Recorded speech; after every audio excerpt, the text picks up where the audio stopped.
আবু হুরায়রা রাদিয়াল্লাহু তাআলা আনহু থেকে বর্ণিত, তিনি বলেন, আমি আল্লাহর রাসূল সাল্লাল্লাহু আলাইহি সাল্লামকে বলতে শুনেছি, যে ব্যক্তি আল্লাহর উদ্দেশ্যে হজ করল এবং অশালীন কথাবার্তা ও গুনাহ হতে বিরত রইল, সে ওই দিনের মতো নিষ্পাপ হয়ে হজ হতে ফিরে আসবে, যেদিন তার মা জন্ম দিয়েছিল।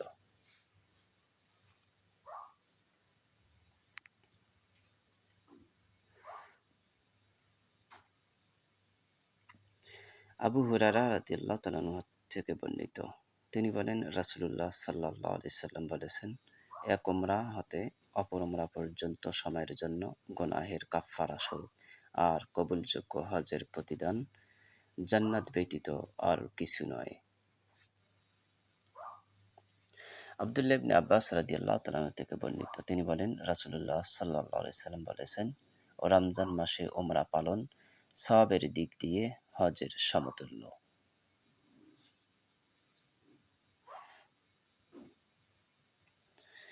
আব্দুল্লাহ ইবনে আব্বাস রাদিয়াল্লাহু তাআলা থেকে বর্ণিত, তিনি বলেন, নবী সাল্লাল্লাহু আলাইহি সাল্লাম হজের সফরে রওয়া নামক জায়গায় এক আরোহী দলের সাক্ষাৎ পেলেন। তিনি সাল্লাল্লাহু আলাইহি সাল্লাম জিজ্ঞেস করলেন, এরা কারা? তারা বলল, আমরা মুসলিম। অতঃপর তারা জিজ্ঞেস করল, আপনি কে? তিনি বললেন, আমি আল্লাহর রসূল।